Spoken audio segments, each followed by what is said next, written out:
we're gonna need to keep this area clear. I love it.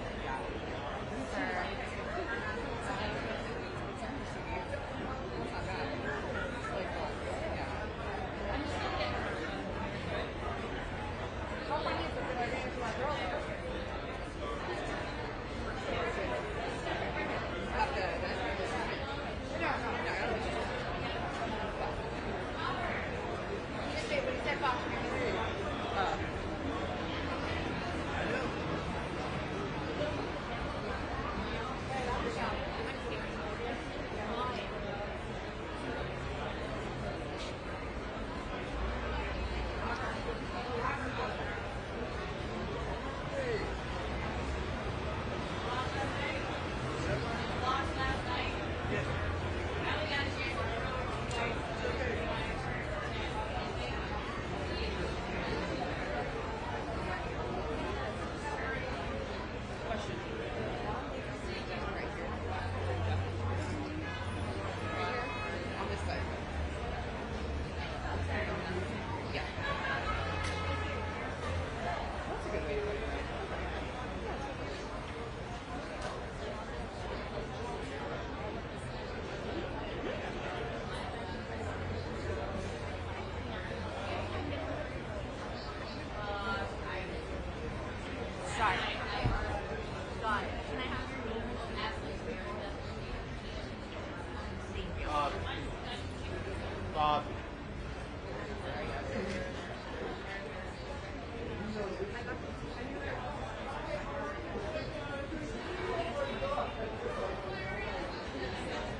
Your mic died.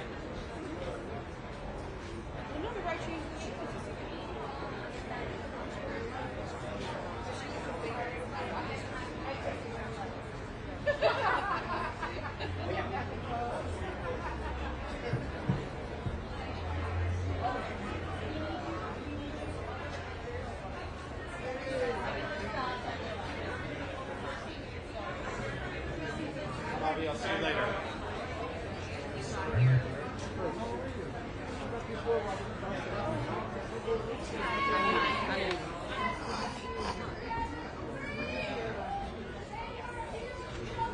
Hey, Mark. Hi, Robert. How are you?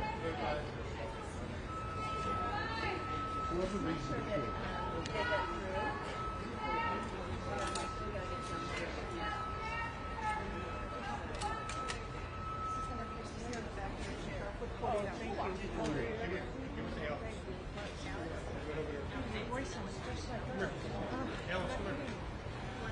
Thank you, Walker. Thank you.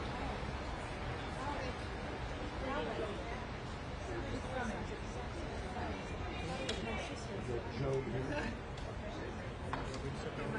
It's taking her a minute. Let's let Joe over. Not in a rush. You really can't. Yeah. That's not what's. It's interesting how you guys all cramp in here. This is me. Yes, it is. Who would you prefer I do?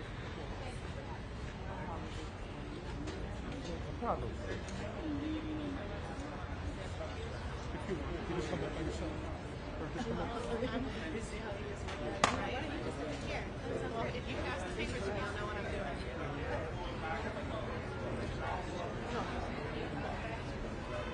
Sorry, I didn't want to be out of your way. No, you're fine. I got your job to do too. I appreciate you. Trying to get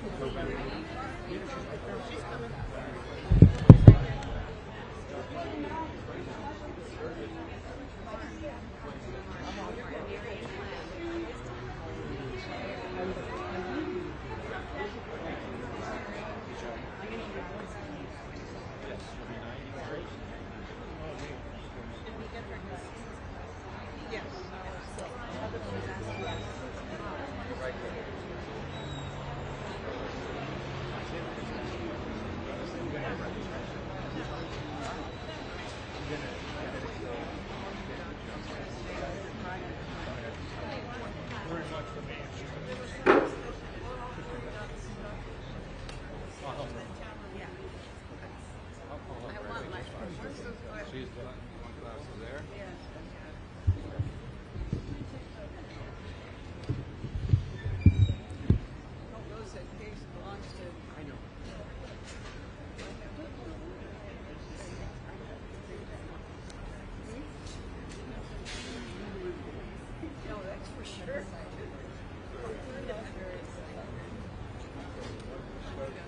Good afternoon. My name is Mark Garrigus. I, along with Cliff Gardner, represent Lyle and Erik Menendez. I also have here today Alex Kazarian, Satara Kasim is somewhere, and Tina Glandian, who have been working for the last 18 months in order to get a release for Lyle and Erik Menendez. A couple of weeks ago, and so that you understand the background of it, back in May, we filed a writ of habeas corpus. A judge in this courthouse, Judge William Ryan, issued what's called an informal request for a reply. That informal request for a reply was to ask the DA to respond to the allegations of new evidence. Part of the two prongs of new evidence were, number one, a letter that was found at Marta Cano's house. That was a letter written by Erik fully 8 months before the killings to his cousin Andy. His cousin Andy testified at the trial. However, in the second trial, was demeaned as making this up or was not true. This letter now shows or corroborates that Andy was telling the truth. The letter describes the abuse. The letter, I believe, was released, at least temporarily, by the DA's office, and anybody who wants it, we can release that as well. The other pillar of the writ of habeas corpus was a declaration by Roy Rosello. The declaration by Roy Rosello is incredibly important for a number of reasons. Number one, Roy Rosello, who was a member or a then member of the band Menudo, was and took great courage at Nuri's finding him and talking to him to sign a declaration that said that he too was assaulted by the father, and not only assaulted, but it happened at the house. The reason that's important is that it corroborates what was testified to in trial number one, that it corroborates the fact that the safe place that Jose thought he had was in the house. It corroborates what the family members said was the very uncomfortable rule in that house, that you could not go down the hallway if Jose was with one of the boys. That was the ground upon which he prayed. We have those two items. Now, there is a separate track. About 3 months ago, we sent a petition, and mind you, the DA's office, there's been those who have said, well, this is election nearing, blah, blah, blah. We filed this, and the DA has been, Mr. Gascon's office, has been engaged with us productively, strongly, for well over a year. Joan, who you will hear from in about 5 minutes, we actually, because of her young age, she turns 93 next month, we had what's a very rare thing done back in December, which is called a conditional examination. It's a deposition in a criminal case to preserve her testimony. She was there with her lawyer, Brian Friedman, who represents the family. And what we are also on a parallel track doing is asking, and have been asking, the DA to look at the work they have done and resentence them, to support the resentencing. Now, when I say the work they have done, Lyle and Erik have started, mind you, since 2005, up until the time that Judge Ryan issued the request for an informal reply, have had no hope of ever getting out. Since 2005, they had exhausted all legal remedies. They had resigned themselves to being in prison for the rest of their lives. You could take two tracks on that. You could either just become a hardcore, irreconcilable recidivist, or you could do what they've done, which is create programs, counsel people, develop amazing programs, mentoring people, go to college, get degrees. Lyle, in fact, graduated from the first ever class in June. I watched it, of a combination of UCI along with the Department of Corrections. The first class, Mr. Friedman and I were there, of 22 prisoners who got their BA degree while in prison, and a bunch of them life without parole. So there is an idea that there is redemption. There is an idea with their Green Space project of rehabilitation. I will tell you, in over 40 years of doing this, I have never seen the amazing exemplary rehabilitation and mitigation evidence that we have now presented to the DA's office. We're going to hear from the family today briefly, and I will tell you, I'll give you kind of a coming attraction. I will start with Anna Maria. She will tell you exactly the genealogy. We have over 20 relatives, both Kitty and Jose's sides of the family. This is virtually unprecedented in my practice, and I would dare say it anywhere, that 20 family members on both sides, victims, constitutional victims under Marcy's law, are here to urge the DA to resentence.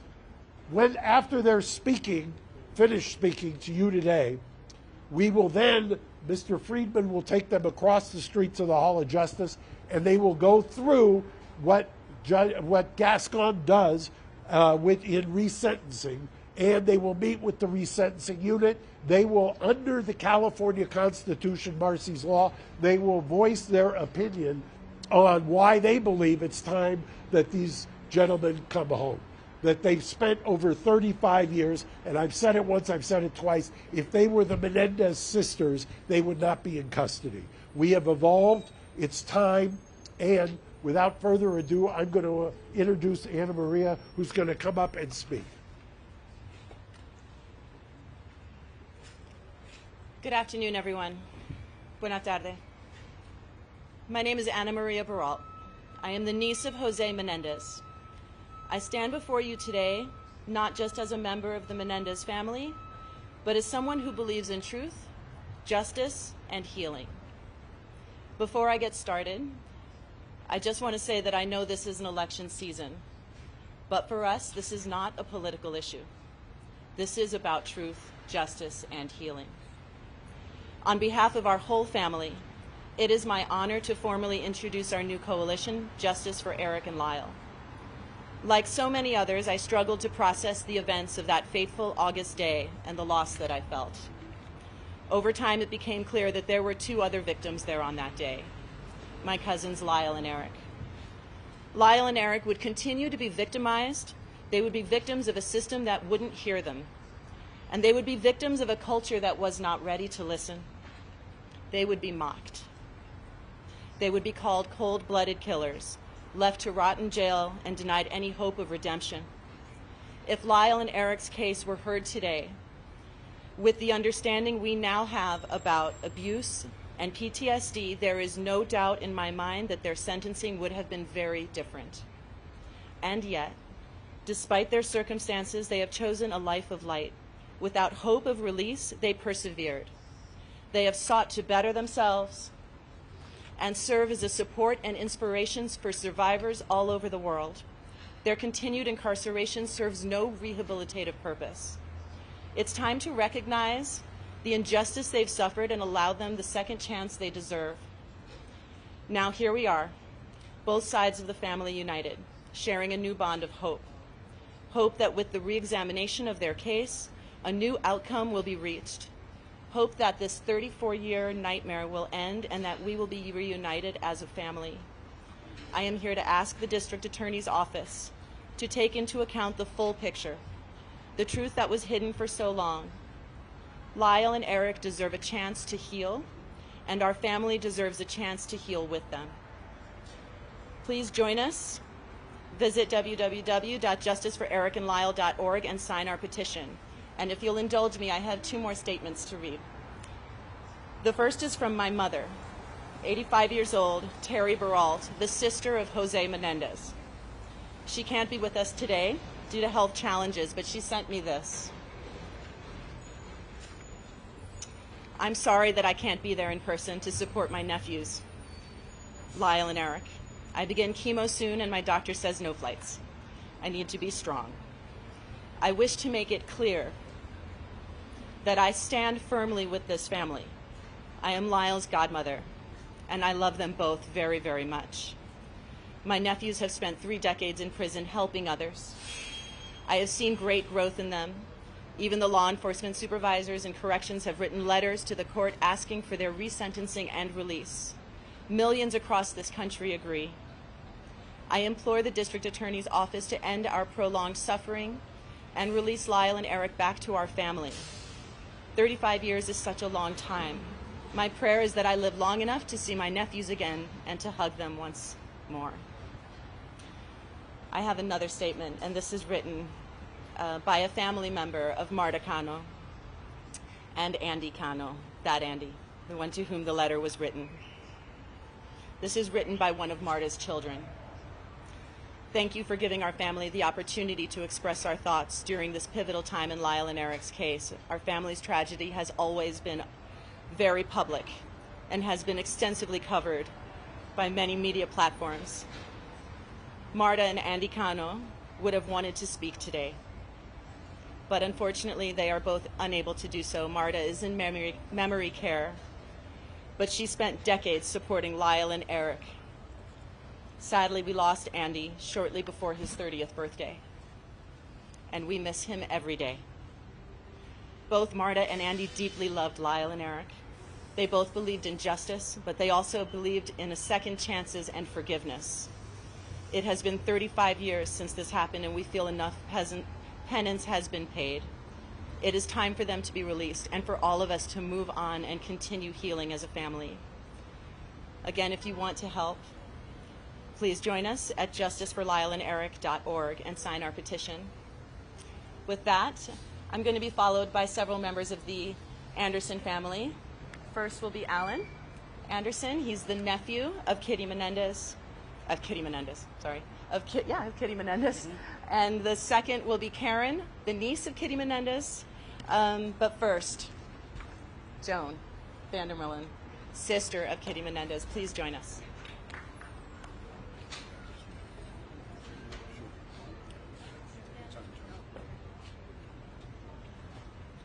Two soldiers, thank you.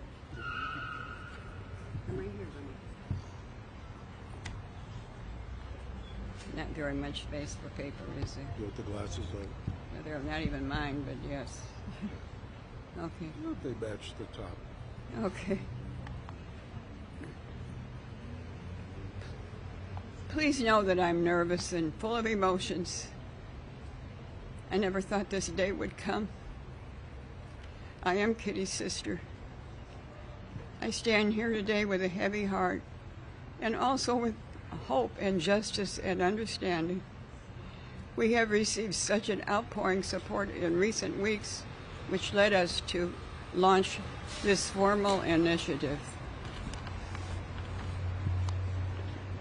For many years, I struggled with terms with what happened to my sister's family. It was a nightmare none of us could have imagined.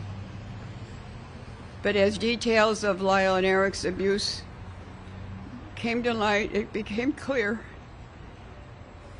that their actions, while tragic, were the desperate response of two boys trying to survive the unspeakable cruelty of their father. As their aunt, I had no idea of the extent of the abuse they suffered at the hands of my brother-in-law. None of us did. But looking back, I can see the fear and tension that their father had instilled on them. They were just children. Children who could have been protected and were instead brutalized in the most horrific ways.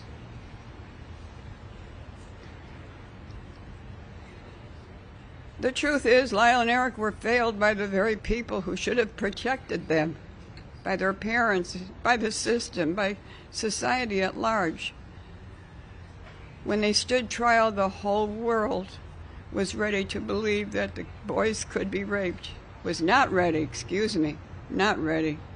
The whole world was not ready to believe boys could be raped, or that young men could be victims of sexual violence. Today we know better. We know that abuse has long-lasting effects, and victims of trauma sometimes act in ways that are very difficult to understand.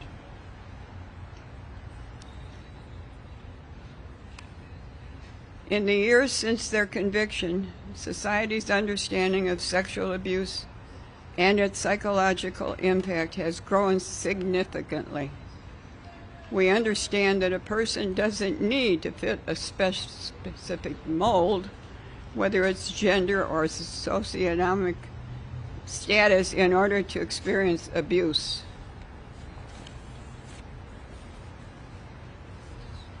In their case, if it were tried today, the evidence of their father's abuse would not only be admitted in court, it would provide essential context for why they acted as they did.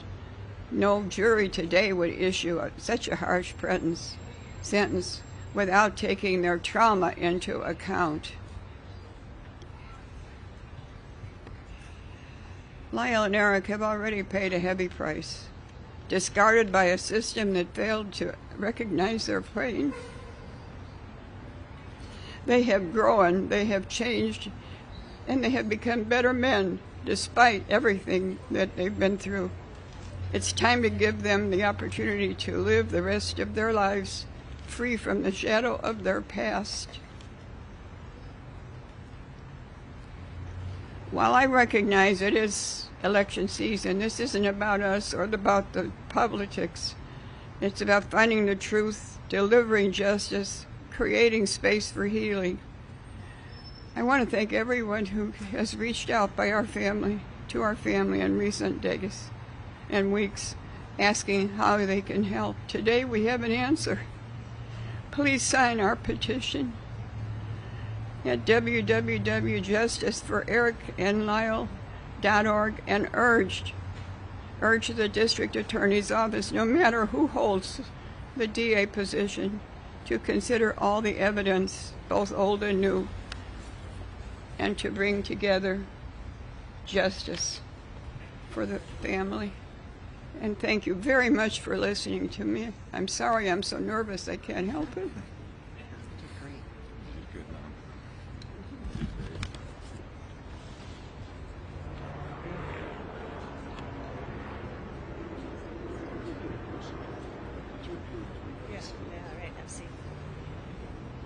Next, we have Alan Anderson, nephew of Kitty Menendez. Hello, and thank you everybody for being here. Hello, my name is Brian A. Anderson Jr. I am the Kitty of Menendez. I'm Kitty Menendez's nephew. I am proud to be a member of this family and to help spearhead this formal effort to organize and galvanize all the support we have received. Together, I believe we can finally bring justice for my cousins, Lyle and Erik. I've known Lyle and Erik my whole life. I can tell you without a doubt that they are not the villains they've been portrayed as. They were boys, young, scared, and abused by their father in ways no child should ever experience. You, the media, focused so much on their actions, but they never were able to tell the full story of their abuse that drove them to such desperate measures. When I think about the pain and suffering they endured, it breaks my heart to know that the system failed them so profoundly. They tried to protect themselves the only way they knew how. But instead of being seen as victims, they were vilified. Their father's abuse was dismissed, their trauma ignored, and their truth mocked by millions. Today, we know that trauma can lead to actions that, while difficult to understand, are rooted in survival. Lyle and Erik acted out of fear, but the jury never heard the full story. If their trial were held today, their father's abuse would be front and center in their defense, and I believe the outcome would be very different. Lyle and Erik are not the same people they were 35 years ago. They've shown that they are more than their past. They are survivors and deserve a chance to rebuild their lives. They are no longer a threat to society. Please do not misconstrue this to be political. Justice should prevail and transcend politics. I am asking the district attorney's office, regardless of who the DA is or becomes, to reconsider their case with the knowledge we now have about their abuse. Lyle and Erik deserve a second chance to heal, a chance to be free, and to live the rest of their lives without the shadow of their past hanging over them.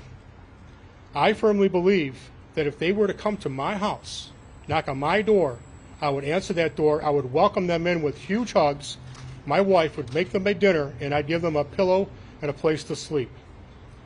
Thank you for being here today supporting Justice for Lyle and Erik.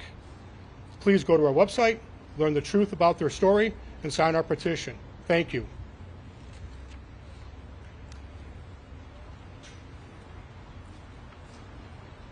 Please welcome Karen Vandermullen, niece of Kitty Menendez. Good afternoon. There's a lot of you, and I'm very nervous. My name is Karen Vandermullen Copley. I am Kitty Menendez's niece, and I'm here today speaking out because I have believed for many years that the truth needs to be known about what really happened to my cousins Lyle and Erik. From the beginning, I believed Lyle and Erik were victims of their father's abuse. I grew up knowing and feeling something wasn't right.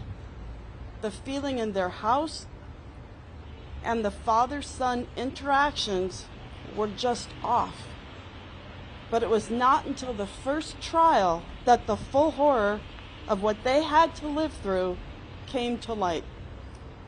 My sister Diane had evidence of their abuse. That was not even allowed to be presented at the trial. I cannot help but think of how things would be different if the world had known the truth back then, or if they had been the Menendez sisters. Adults of abuse have difficulty getting out of their situations, and yet these were two young boys who were never allowed to make decisions on their own. They lived in constant fear and were unable to make any other decisions than the sexual violence that they were taught at the very hands of people who were supposed to love and protect them. Their sometimes misunderstood behaviors were cries for help that many of us wished we had realized and responded to far sooner. What happened is tragic, but I forgive my cousins. I have forgiven them forever because I know they were acting out of fear and desperation. These were children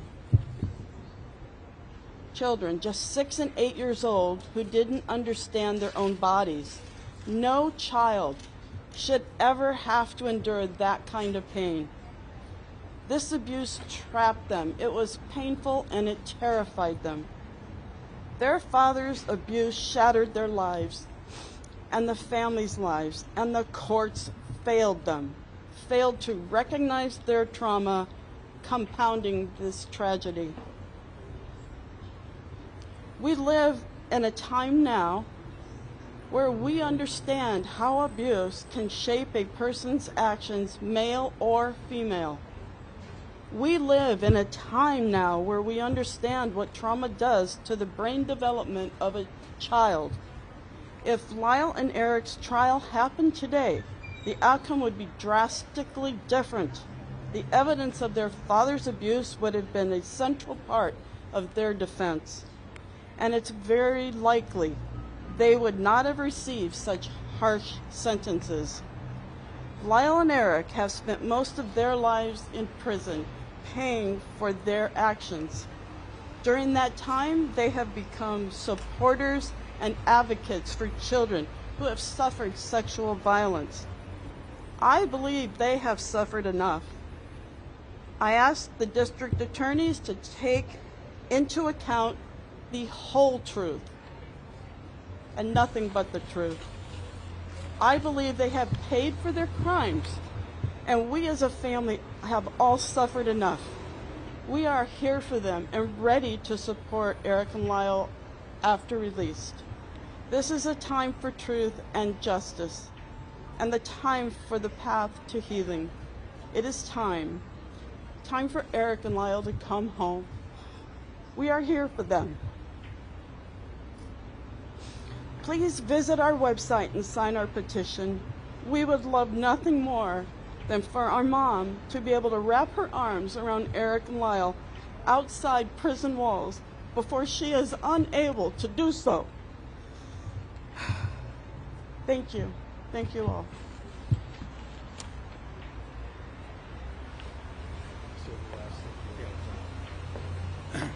Hello, everyone. My name is Brian Friedman, and I represent the extended family members of the Menendez family. First of all, the family is gathered here in support, and really thanks everyone for coming out and for being here and for supporting one message, which is, this shouldn't happen again. And this needs to stop now.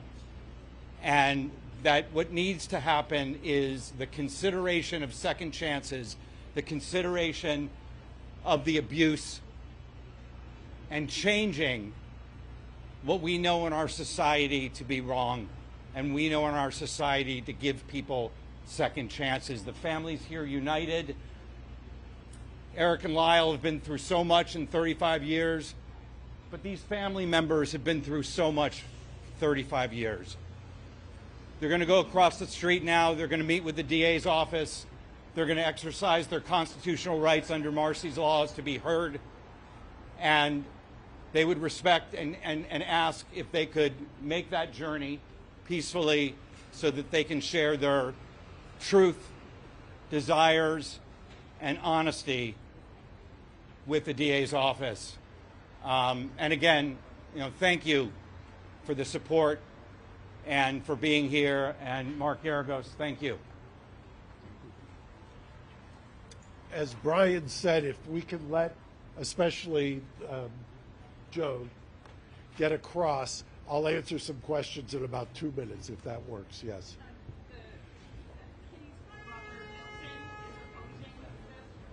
Yeah, I'll speak to that in just 1 minute.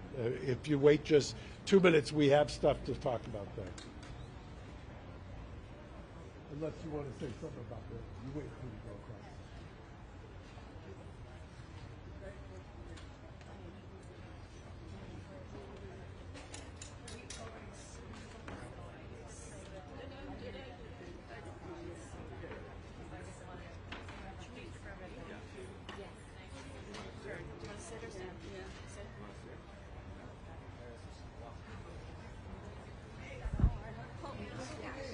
Which one?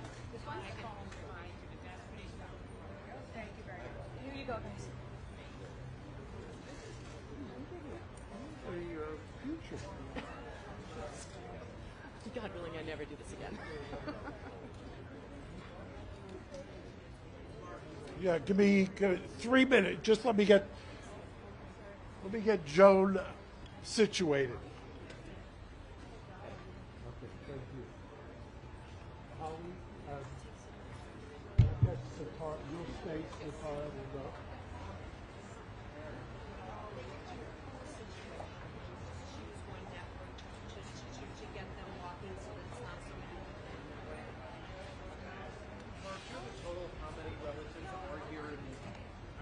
Over 30.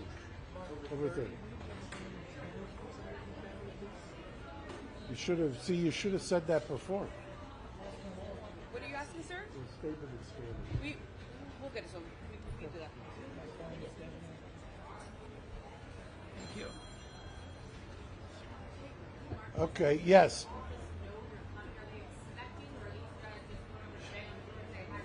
No, we talked. Part of what Brian had referred to is under Marcy's law, the California Constitution requires that victims get a say. So what we did is the DA's office, when they heard that we were doing the press conference, extended the invitation for the family to come over and hear about Marcy's law, to hear about exactly what their feelings are. I will tell you, and I said it before, that the DA's office from 18 months ago has taken this very seriously. And I say that because there are times, whether it's high profile, low profile, that I don't get the feeling that we're being heard. I get the feeling here that we have been being heard. I get the feeling that there is genuine. I think the DA has mentioned in his remarks that there is a division in the office. I understand that. I mean, I get that. But I don't think that there should be any division when you've got a united front of this many family members. And I know somebody had asked me about one of the family members. I would just say I don't want to cast aspersions on anyone. All I will say is think about your own family. Do you think you could get almost unanimous support out of your own family and extended relatives for anything you do? So I'll leave it at that.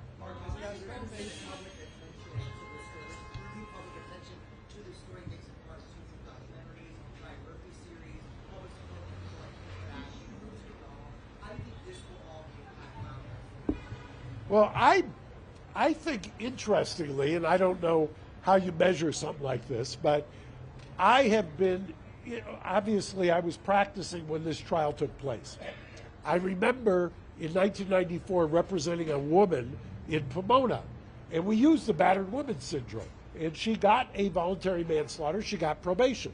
And I remember at the time being struck by the idea, and I've confirmed it now in the transcripts of their second trial, struck by the idea that the DA's office on the second trial took the position, and it may not have been wrong at the time, that the battered woman syndrome, that something that diminishes your intent, did not apply to child abuse.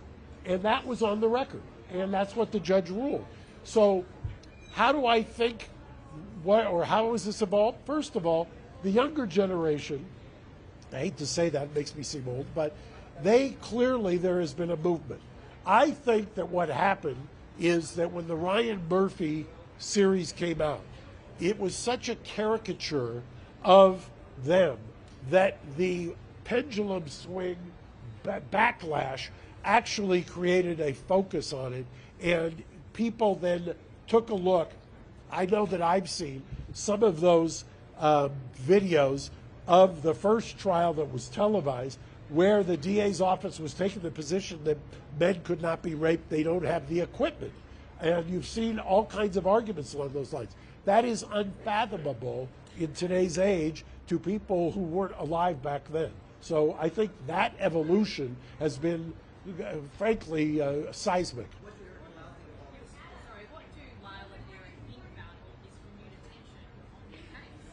I think one of the reasons that we mentioned early on and that the family has said it, they had absolutely no hope after '05. So after 2005, they didn't believe, they thought they were going to spend the rest of their life in prison. And they had resigned themselves to it. And all of the programs, I invite anybody to take a look at what's called the Green Space program that they have. The Green Space program that they have created down there, that's based on the Norwegian model, that is something that they have done in order to reacclimate prisoners who are being released. I look at both the external programs that they've done and the introspection and work they've done on themselves. I've used the term cautiously optimistic. I mean, there is an irony that DA politics played a role in their conviction.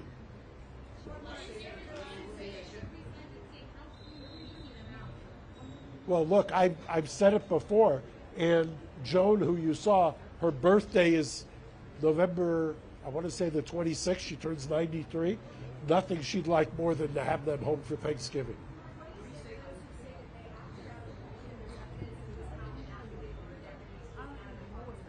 That's what the question was. What do you say to the people who say they acted out of greed? I have two responses to that. Number one, that's why the letter that predates the killing from Erik to Andy is so important. Number one, it corroborates that it was happening before. Number two, people forget this, probably before you were born. They went to the grand jury. The DA's office went to the grand jury on the financial motive theory. The grand jury, which will indict anybody on anything, the grand jury rejected that theory. So that is another one of the urban legends. Here you go, sir. Thank you. Here you go. Thank you. Here, sir. Here you go, sir. Okay, get him after. Well, I don't think that the protocol in the DA's office is anything but what we're doing today. The protocol today is that you meet with the resentencing unit, you get informed of Marcy's law, and you go from there.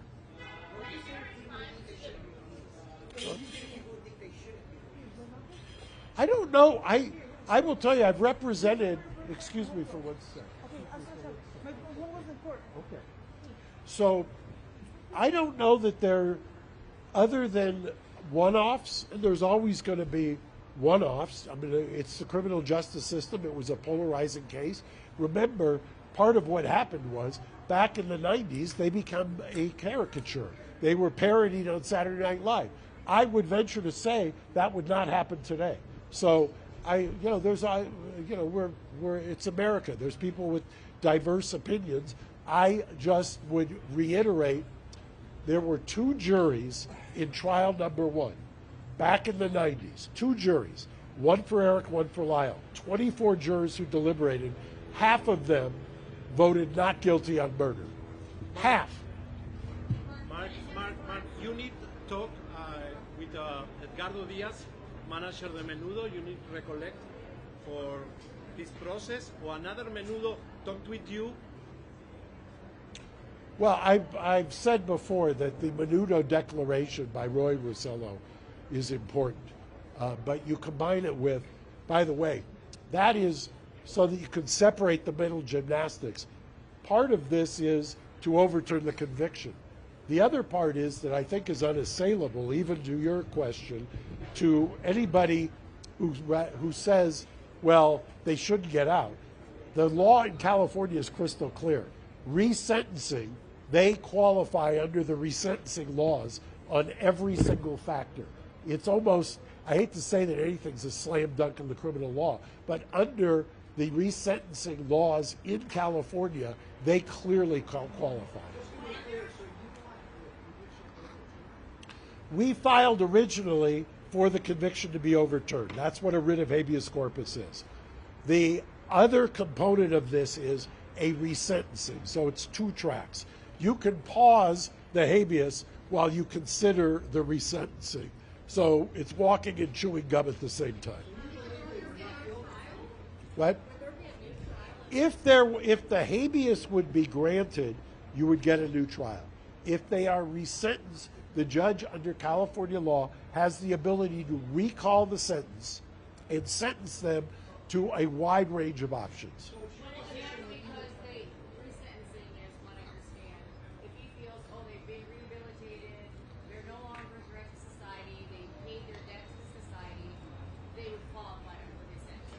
Correct. And in fact, I will also tell you, and we may release it tomorrow, part of the mitigation package that we presented to the DA are letters from correctional officers, high-ranking correctional officers, who attest to the phenomenal rehabilitation. We have a number of correctional officers who have actually said if released, they should be released, and that they would welcome them as neighbors in their neighborhood. I'm going to take 2 more questions because I want to get over there to meet with the DA as well. What?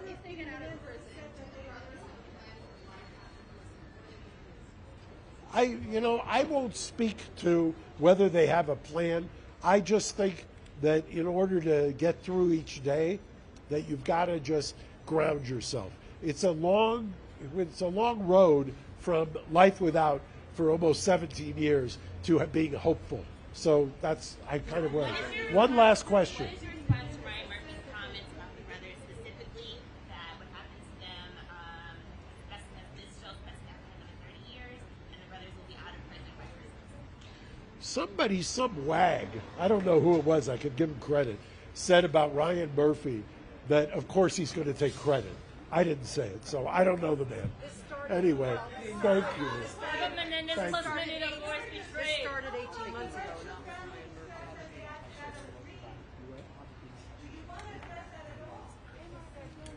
All right, you guys, thank you. If you have any other questions, you can email me at holly_baird@garagos.com. Yes. And we will be sending out a press release along with a link to the press conference as well, and it will be in Spanish. Correct, yes. Can we get the mural photos? Yeah. Their project? No. Mural photo. Okay, I got it. Text you so I can remember that. One second, say it again. Correct.